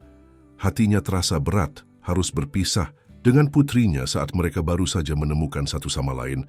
Tapi keselamatan Aisyah adalah prioritas utamanya. Aisyah, sayang, panggil Reza lembut, duduk di samping putrinya. Ayah punya kabar tentang ibumu. Aisyah langsung menghentikan aktivitasnya, matanya penuh harap. Ibu sudah ketemu, bagaimana keadaannya? Reza menarik napas dalam-dalam. Iya, sayang, ibu sudah ditemukan. Dia ada di sebuah tempat perawatan di Bogor. Ayah akan pergi menemuinya hari ini. Aisyah ikut. Seru gadis kecil itu bersemangat. Aisyah ingin bertemu ibu. Reza menggeleng pelan. Tidak sekarang, sayang. Ibu sedang sakit. Ayah harus memastikan kondisinya dulu. Dan ada hal lain yang perlu kau ketahui. Ia menatap mata putrinya dalam-dalam. Untuk sementara waktu, kau akan tinggal bersama Kak Ratna, sekretaris ayah. Ingat dia, wanita baik yang membantumu di kantor waktu itu. Wajah Aisyah berubah bingung. Tapi kenapa Aisyah tidak bisa tinggal di sini? Apa ayah tidak mau Aisyah tinggal bersama ayah lagi? Bukan begitu, sayang. Reza memeluk putrinya erat. Ayah sangat menyayangimu. Tapi saat ini ada situasi sulit yang harus ayah hadapi. Ini untuk keamananmu. Hanya untuk beberapa hari, sampai semuanya aman. Apa ini ada hubungannya dengan nenek? Tanya Aisyah tiba-tiba mengejutkan Reza. Nenek tidak suka Aisyah, kan? Aisyah bisa melihatnya dari matanya. Reza tertegun mendengar ketajaman observasi putrinya. Ya, ini memang berhubungan dengan nenekmu. Ada konflik antara ayah dan nenek saat ini. Tapi kau tidak perlu khawatir. Ayah akan menyelesaikan semuanya dan kita akan bersama lagi dengan ibumu. Aisyah menatap ayahnya dengan mata berkaca-kaca, tapi kemudian mengangguk berani. Aisyah mengerti, Aisyah akan bersikap baik pada Kak Ratna dan menunggu ayah menjemput Aisyah kembali. Reza tersenyum bangga. Kau gadis yang sangat berani, Aisyah. Ayah sangat bangga padamu. Sore itu dengan berat hati, Reza mengantar Aisyah ke rumah sederhana milik Ratna di daerah Tebet. Ratna menyambut mereka dengan hangat, sudah menyiapkan kamar kecil yang nyaman untuk Aisyah. Jangan khawatir, Pak, kata Ratna menenangkan saat melihat kekhawatiran di wajah Reza. Saya akan menjaga Aisyah dengan baik. Kebetulan besok libur, jadi kami bisa menghabiskan waktu bersama di rumah. Terima kasih, Ratna. Aku sangat berhutang padamu, ucap Reza tulus. Ia berlutut di hadapan Aisyah, menggenggam tangan kecilnya. Ayah harus pergi sekarang, sayang. Ayah janji akan kembali secepat mungkin. Dan mungkin, ayah akan membawa ibumu juga. Aisyah memeluk ayahnya erat. Ayah, hati-hati. Sampaikan salam Aisyah pada ibu. Bilang Aisyah sangat merindukannya dan menunggu ibu pulang. Dengan berat hati, Reza melepaskan pelukannya dan pergi. Di luar, Budi sudah menunggu dalam mobilnya. Mereka langsung berangkat menuju Bogor, ditemani keheningan yang penuh ketegangan. Sementara itu, di Menara Pratama, Nyonya Widya sedang gelisah di ruang kerjanya. Sudah beberapa hari ini Reza tidak masuk kantor dan tidak menjawab panggilannya. Ia tahu putranya sedang menyelidiki sesuatu, dan itu membuatnya cemas. "Wati," panggilnya pada sekretarisnya. "Apa ada kabar dari Ratna tentang keberadaan Reza?" "Maaf Nyonya, Ratna juga tidak masuk kantor hari ini. Dia mengambil cuti mendadak," jawab Wati. Kecurigaan Nyonya Widya semakin kuat. Ia teringat bahwa Ratna adalah sekretaris yang membela Aisyah saat insiden di lobi beberapa hari lalu. Mungkinkah mereka semua bersekongkol melawannya? Dengan tangan gemetar, ia mengambil ponselnya dan menghubungi sebuah nomor. "Halo, ini aku. Kita punya masalah. Reza sepertinya sudah tahu tentang Kartika. Aku ingin kau memindahkannya ke fasilitas lain." "Ya, segera. Aku tidak peduli bagaimana caranya, tapi dia harus dipindahkan sebelum Reza menemukannya. Dan satu lagi, cari tahu di mana anak itu berada. Aku ingin dia diamankan juga." Nyonya Widya menutup telepon. Wajahnya keras dan pucat. Segala yang telah ia bangun selama bertahun-tahun berada di ujung kehancuran. Ia tidak akan membiarkan itu terjadi, apapun taruhannya. Senja mulai turun ketika mobil Reza dan Budi tiba di depan gerbang besar Wisma Sejahtera. Seperti yang diperkirakan, keamanan di tempat itu sangat ketat. 2 orang penjaga menghadang mereka di gerbang. "Maaf Tuan, Wisma Sejahtera tidak menerima pengunjung tanpa janji temu," ucap salah satu penjaga. "Saya Reza Pratama," kata Reza tegas. "Saya ingin bertemu dengan Kartika Dewi, pasien yang dibiayai oleh ibu saya, Nyonya Widya Pratama." Penjaga itu saling bertukar pandang, tampak ragu. "Maaf Tuan, kami perlu konfirmasi dulu dari administrasi. Mohon tunggu sebentar." Saat penjaga itu pergi untuk menelepon, Budi berbisik pada Reza, "Kurasa mereka akan menghubungi ibumu. Kita harus bergerak cepat sebelum dia melakukan sesuatu." Reza mengangguk. Ia tidak akan melewatkan kesempatan ini. Kartika, ibu dari putrinya, berada di balik tembok-tembok tinggi itu, dan ia bertekad untuk membawanya pulang, apapun yang terjadi. Keheningan malam mulai menyelimuti Wisma Sejahtera saat Reza dan Budi masih berdiri di depan gerbang menunggu dengan gelisah. Setelah hampir 15 menit, seorang wanita berusia sekitar 50-an dengan seragam rapi menghampiri mereka. "Selamat malam Tuan Reza Pratama. Saya Dr. Tias, Kepala Administrasi Wisma Sejahtera," ucapnya dengan nada profesional. "Saya dengar Anda ingin bertemu dengan pasien kami, Kartika Dewi?" "Benar," jawab Reza tegas. "Saya ingin melihat kondisinya sekarang juga." Dr. Tias tersenyum, tipis tapi matanya tetap waspada. "Maaf Tuan, tapi menurut catatan kami, hanya Nyonya Widya Pratama yang berhak mengunjungi pasien tersebut. Beliau yang menanggung semua biaya perawatan dan secara legal menjadi wali pasien." "Itu tidak benar," bantah Reza. "Kartika Dewi adalah mantan istri saya. Tidak ada alasan hukum yang menjadikan ibu saya sebagai walinya. Dan saya punya alasan kuat untuk percaya bahwa Kartika ditahan di sini tanpa persetujuannya." "Tuan Pratama, ini adalah institusi medis yang sangat menjunjung tinggi etika. Semua pasien di sini dirawat sesuai standar kesehatan tertinggi," jawab Dr. Tias, masih mempertahankan sikap profesionalnya. "Tapi saya tidak bisa melanggar protokol. Tanpa izin dari Nyonya Widya, saya tidak bisa mengizinkan Anda bertemu Nyonya Kartika." Budi yang sedari tadi diam akhirnya angkat bicara. "Dr. Tias, saya Budi Santoso, detektif swasta." Ia mengeluarkan kartu identitasnya. "Kami memiliki bukti kuat bahwa Nyonya Kartika Dewi mungkin menjadi korban kejahatan. Teman saya di kepolisian sedang dalam perjalanan kemari dengan surat perintah. Tapi tentu akan lebih baik jika kita bisa menyelesaikan ini secara damai, tanpa melibatkan pihak berwajib. Mendengar ancaman halus itu, wajah Dr. Tias berubah pucat. Ia menatap Reza dan Budi bergantian, tampak menimbang situasi. Saya bisa kehilangan lisensi saya jika, dan Anda bisa menghadapi tuduhan lebih serius jika terbukti menjadi bagian dari konspirasi penculikan dan percobaan pembunuhan. Potong. Budi tenang namun tegas. Dr. Tias menelan ludah dengan susah payah. Baiklah, ucapnya akhirnya.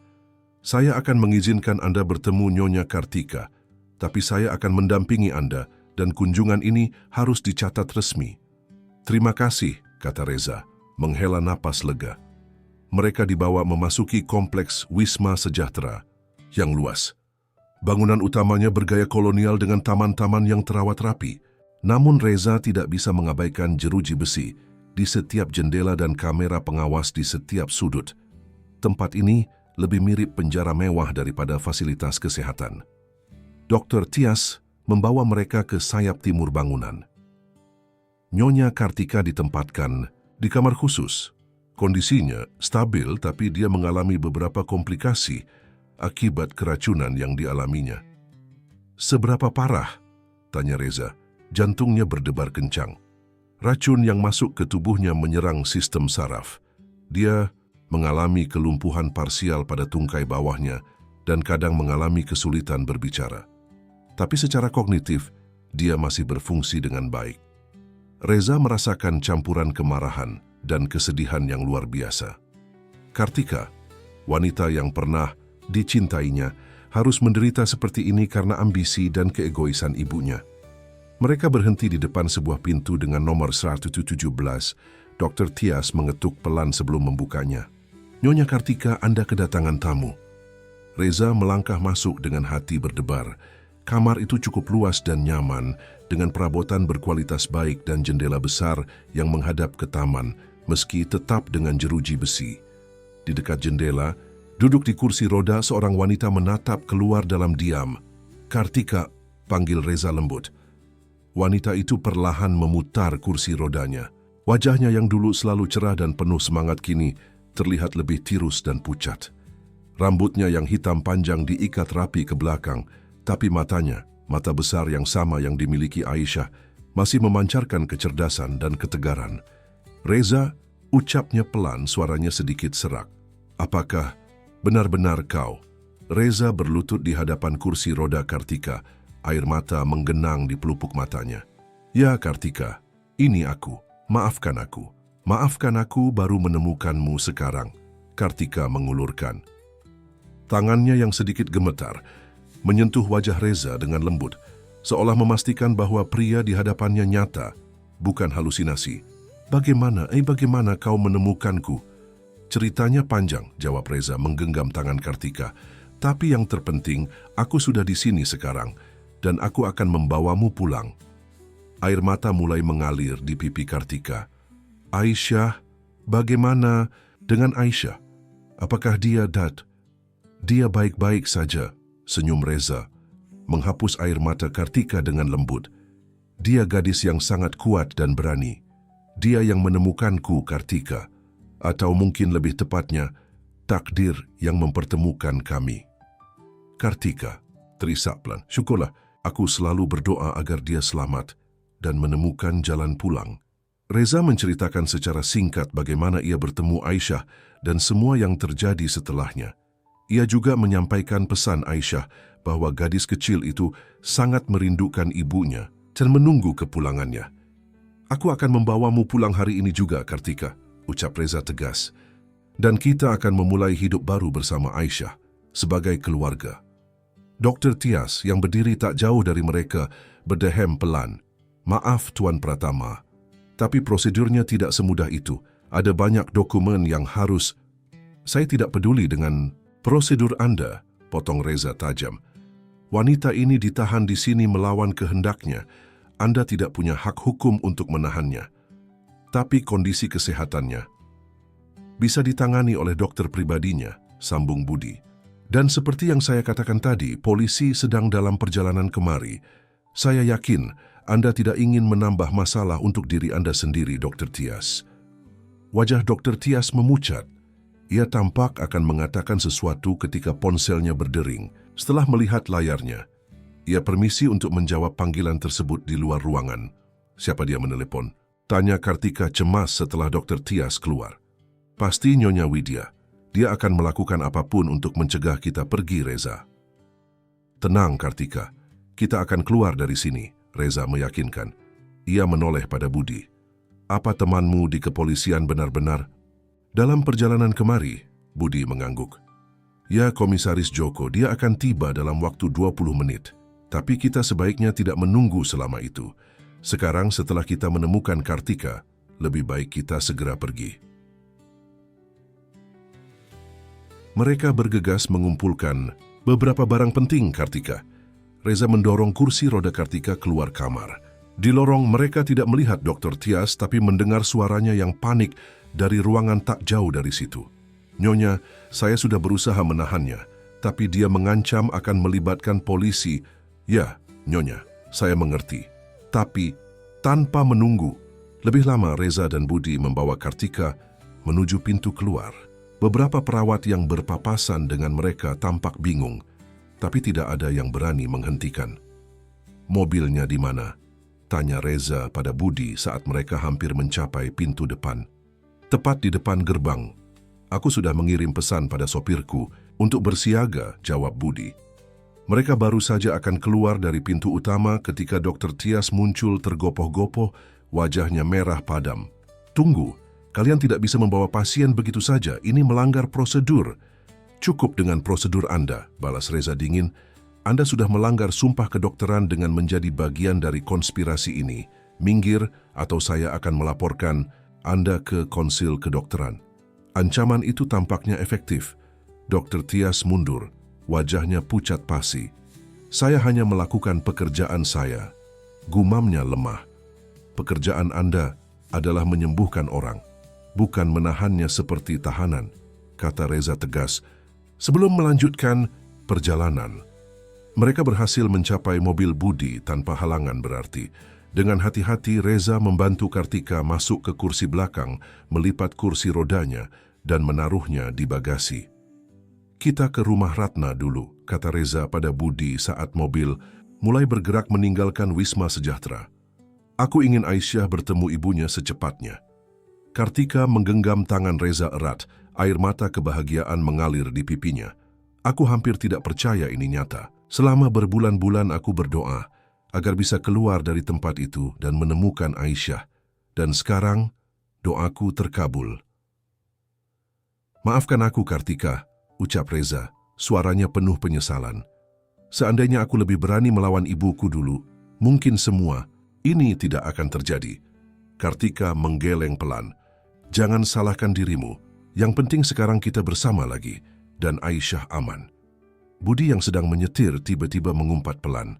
Sial, ada mobil yang mengikuti kita sejak kita keluar dari Wisma Sejahtera. Reza menoleh ke belakang, melihat sebuah SUV hitam yang menjaga jarak sekitar 50 meter di belakang mereka. Kau yakin mereka mengikuti kita? 100% yakin. Mereka mengikuti setiap belokan yang kita ambil, jawab Budi mempercepat laju mobilnya. Kurasa ibumu tidak akan melepaskan Kartika semudah itu, Reza. Bisa lebih cepat? Tanya Reza cemas.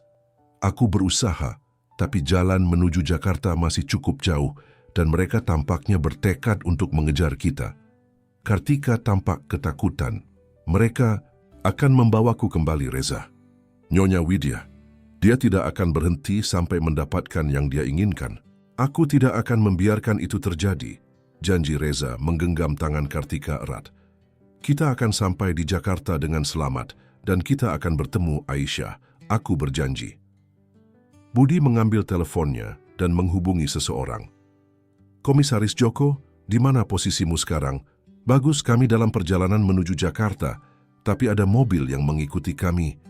Ya, Jalan Raya Bogor, kilometer 15. Oke, kami akan berusaha sampai di sana. Ia menutup telepon, senyum tipis muncul di wajahnya.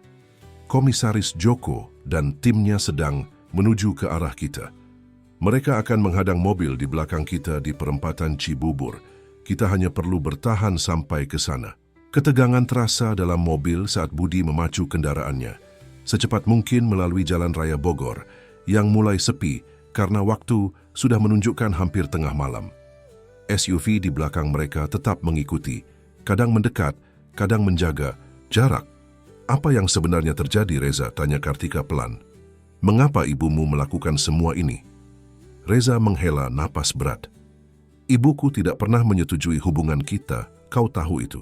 Tapi aku tidak pernah menyangka dia akan melakukan hal sejauh ini." Ia menatap Kartika dengan penuh penyesalan. "Ketika kau tiba-tiba menghilang setelah perceraian kita, aku berusaha mencarimu tapi tidak berhasil. Ibuku bilang kau sudah pindah ke luar negeri dan tidak ingin ditemukan." "Aku tidak pernah pergi ke luar negeri," bantah Kartika lemah. "Setelah kita bercerai, aku baru mengetahui bahwa aku hamil, bahwa aku ingin memberitahumu. Tapi ibumu mengancam akan membuatmu kehilangan posisi di perusahaan jika aku mendekatimu lagi. Aku takut dan bingung. Jadi aku memutuskan untuk membesarkan Aisyah sendiri. Dan kemudian coklat itu datang." Lanjut, Reza Cho Kartika mengangguk. "Ya, sekotak coklat mahal dengan kartu yang bertuliskan namamu. Kartu itu bilang kau ingin bertemu dan membicarakan masa depan kami. Aku sangat bahagia. Kupikir akhirnya kau mengetahui tentang Aisyah dan ingin kami kembali. Tapi setelah memakan coklat itu, kau jatuh sakit," sambung Reza, menggenggam tangan Kartika lebih erat. "Dan ibuku muncul, mengaku sebagai keluargamu dan membawamu ke tempat terpencil itu.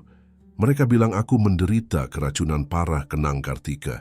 "Dan Nyonya Widya bersikeras bahwa tempat terbaik untuk pemulihanku adalah di Wisma Sejahtera. Aku terlalu lemah untuk melawan saat itu. Dan ketika aku mulai pulih dan menanyakan tentang Aisyah, dia bilang, Aisyah sudah tiada." Air. Mata kembali mengalir di pipi Kartika. Dia bilang Aisyah juga memakan coklat itu dan tidak bisa diselamatkan. Aku hampir gila mendengarnya. Selama berbulan-bulan aku hidup dalam kesedihan yang tak tertahankan, percaya bahwa putriku telah tiada. "Dia berbohong," ucap Reza, menahan amarahnya. "Aisyah hidup dan sekarang dia menunggumu. Dia gadis yang sangat kuat dan cerdas, Kartika. Kau akan sangat bangga padanya." Mobil mereka kini memasuki daerah Cibubur. Budi memperlambat kecepatan, mencari tanda-tanda kehadiran Komisaris Joko dan timnya. "Itu mereka," ucap Budi lega, menunjuk ke arah 2 mobil polisi yang terparkir di pinggir jalan dengan lampu sirin menyala. Tepat saat mereka melewati mobil polisi tersebut, SUV hitam yang mengikuti mereka dipaksa berhenti oleh petugas. Budi membunyikan klakson sebagai tanda terima kasih pada Komisaris Joko saat mereka melanjutkan perjalanan menuju Jakarta. "Kita aman sekarang," ucap Budi, menghela napas lega. Reza mengangguk, kemudian mengeluarkan ponselnya dan menghubungi Ratna. "Ratna, ini aku. Bagaimana Aisyah?" "Syukurlah. Dengar, kami dalam perjalanan ke rumahmu sekarang." "Ya, kami. Aku bersama Kartika, Ibu Aisyah. Ya, ceritanya panjang. Tolong jangan katakan apapun pada Aisyah dulu.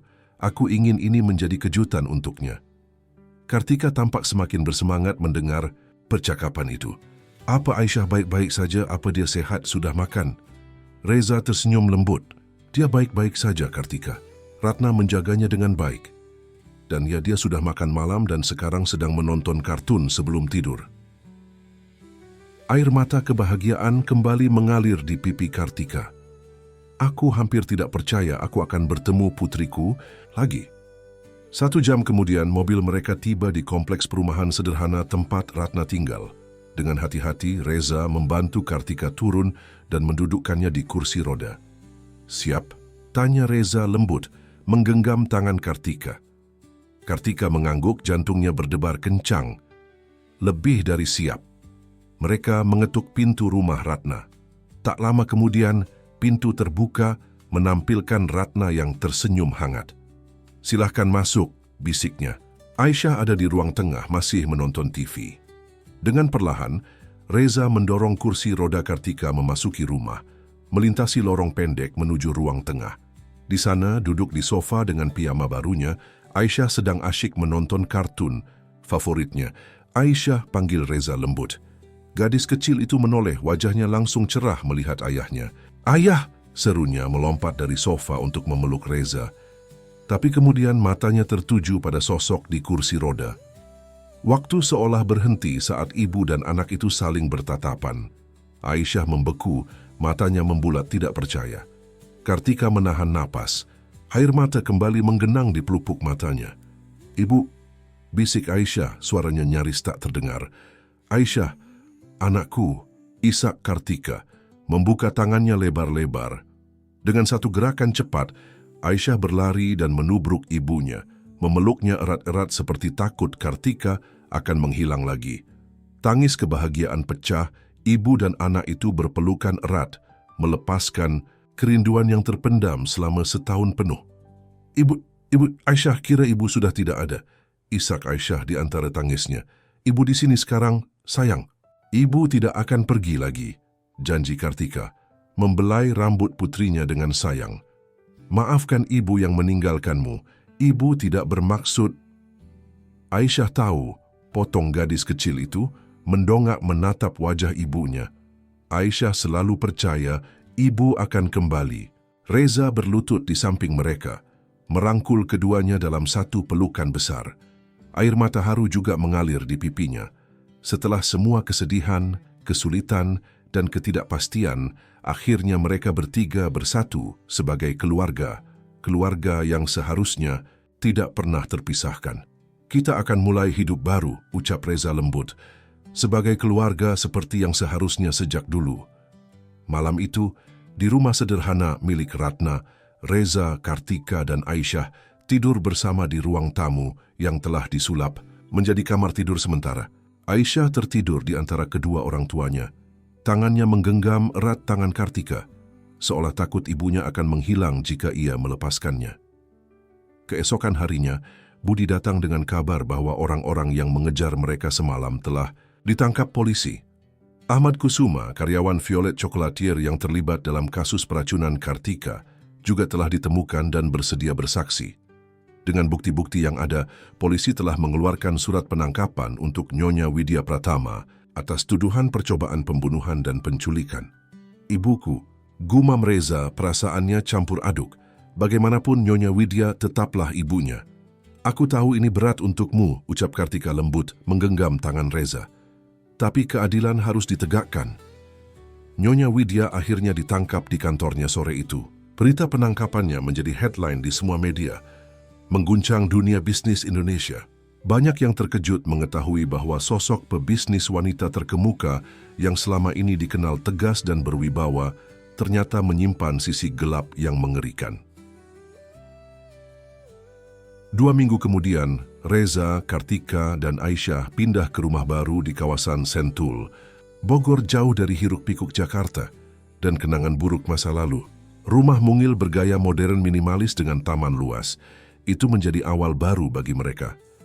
Kondisi Kartika perlahan membaik dengan terapi intensif yang dijalaninya. Meski dokter mengatakan kelumpuhan parsialnya mungkin tidak akan pernah sembuh, total Kartika tetap optimis. Dengan dukungan Reza dan kehadiran Aisyah, ia menemukan kekuatan untuk bangkit dan menjalani hidupnya dengan penuh syukur. Reza mengundurkan diri dari posisinya sebagai CEO Pratama Group, memilih untuk memulai usaha kecil di bidang kuliner, passion yang selama ini terpendam karena tuntutan keluarga. Dengan kafe kecil di Bogor yang fokus pada bahan-bahan organik dan pemberdayaan petani lokal, ia menemukan kebahagiaan yang tidak pernah ia rasakan di dunia korporat yang dingin. Aisyah mulai bersekolah di sekolah dasar dekat rumah mereka. Gadis kecil itu tumbuh menjadi anak yang ceria dan penuh empati, sering membagikan bekal makanannya pada teman-teman yang kurang mampu, kebiasaan yang ia bawa dari kehidupannya di jalanan dulu. Pengalaman hidup kerasnya membentuknya menjadi anak yang kuat, mandiri, namun tetap memiliki hati yang lembut. 1 tahun kemudian di teras belakang rumah mereka, Reza duduk bersama Kartika yang kini sudah bisa berjalan dengan bantuan kruk. Mereka memandangi Aisyah yang sedang bermain dengan anjing kecil pemberian Ratna di taman. "Kau tahu," ucap Kartika lembut, "kadang aku masih tidak percaya semua ini nyata. bahwa kita akhirnya bersama sebagai keluarga. Reza menggenggam tangan Kartika, mengecupnya lembut. Ini nyata dan ini selamanya, Kartika. Aku berjanji. Dan semua ini berkat Aisyah, lanjut Kartika, menatap putrinya dengan penuh kasih. Anak kecil yang dengan polosnya menawarkan roti pada orang asing yang dilihatnya menangis di jalanan. Reza tersenyum mengingat pertemuan pertamanya dengan Aisyah. Ya, karena pertanyaan polos itu, Bapak juga nangis karena lapar. Mereka tertawa bersama, mengenang momen yang telah mengubah hidup mereka selamanya. Di kejauhan, Aisyah melambaikan tangannya pada kedua orang tuanya, wajahnya berseri-seri penuh kebahagiaan. Ibu, ayah, lihat, Mochi bisa menangkap bola, serunya riang, menunjukkan anjing kecilnya yang sedang menggigit bola tenis dengan bangga. Reza dan Kartika melambaikan tangan mereka, tersenyum lebar. Inilah kebahagiaan yang sesungguhnya, sederhana namun sempurna, dibangun di atas fondasi cinta dan ketulusan yang mampu menembus segala rintangan. Malam itu, setelah Aisyah tertidur, Reza duduk di tepi ranjangnya, membelai rambut hitam putrinya dengan lembut. Ia teringat pertemuan pertama mereka, bagaimana gadis kecil ini menawarkan sepotong roti padanya saat ia, seorang pria kaya, tenggelam dalam kesedihan. Betapa banyak yang telah ia pelajari dari ketulusan dan keberanian putrinya. Terima kasih Aisyah, bisiknya pelan. Kau telah mengajarkan ayah arti sesungguhnya dari kebahagiaan. Dari ambang pintu, Kartika mengamati interaksi tersebut dengan mata berkaca-kaca. Hidup memang tidak selalu adil, pikirnya, tapi kadang keajaiban datang dalam bentuk yang tak terduga, seperti seorang gadis kecil yang berani menawarkan sepotong roti pada orang asing tanpa tahu bahwa orang asing itu adalah ayahnya sendiri. Dan begitulah keluarga kecil itu menemukan kebahagiaan mereka, bukan dalam harta atau status, tapi dalam kesederhanaan cinta yang tulus dan tak bersyarat, cinta yang mampu mengatasi segala rintangan, bahkan ketika dunia tampak begitu kejam